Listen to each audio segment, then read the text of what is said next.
When Cinnamon first appeared in the yard, she couldn't believe her eyes. The cat was thin, disheveled, and clearly starving. She watched from the window as he hesitated near the food she'd left out, as if unsure whether he could trust it. "Hey, buddy, it's okay," she whispered to herself, her heart aching. He took a tentative bite, but then darted away, vanishing into the bushes. For weeks, Cinnamon came back.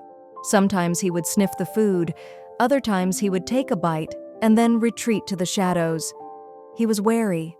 She didn't mind. She just kept trying. "Come here, kitty," she would call softly, hoping he would one day trust her enough to come closer. "That's it," she'd coax as he inched nearer, but still no touch. One day, he surprised her.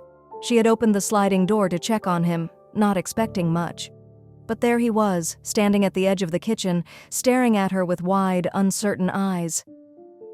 "Hey," she said softly. "You want to come in?" He froze. She could see the fear in his eyes, the hesitation that held him back. He wanted to, but his instincts screamed otherwise.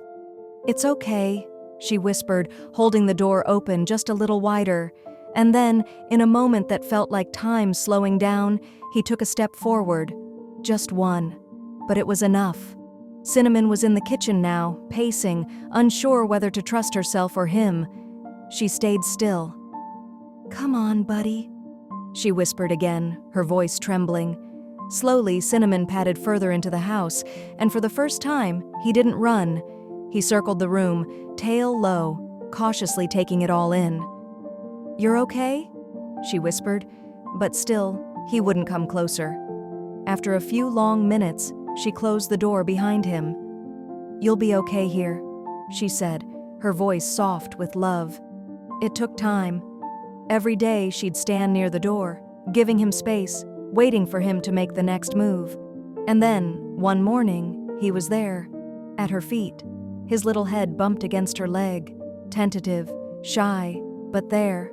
She bent down, and without a second thought, she gently stroked his fur.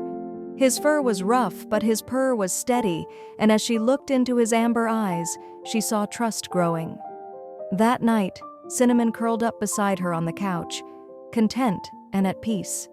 A few weeks later, he climbed into her lap while they watched a movie. She smiled to herself. If you liked the video, put like and subscribe to the channel, where you will find a lot of interesting things.